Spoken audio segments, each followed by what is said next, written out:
Sa bawat paglipad ng pangarap, may panibagong dami ng pag-asa na naghihintay.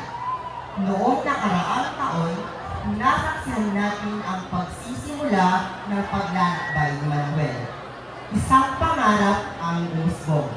Isang inhinyerong nagnais abutin ang kagatog ng kanyang propesyon.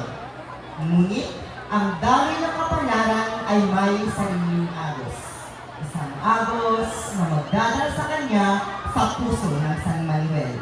Ngayon, ipagpapatuloy natin ang kwento. Ito ang daloy ng pag-asa sa kulturang buhay. Manuel, bibigyan ka namin ng bagong pagi sa San Roque. Galingan mo at ipakita ang iyong kakayahan. Alamin mo ang kultura ng mga kutubong kapatid natin sa langgam at ang gamit ng tubig sa kanilang lugar. Opo, San. Pupunta ako sa kabundukan ng San Roque at sisimulan ng proyekto. Inay, Itay, nandito na po ako. May maganda po akong balita. Nabigyan po ako ng project sa San Roque Dam.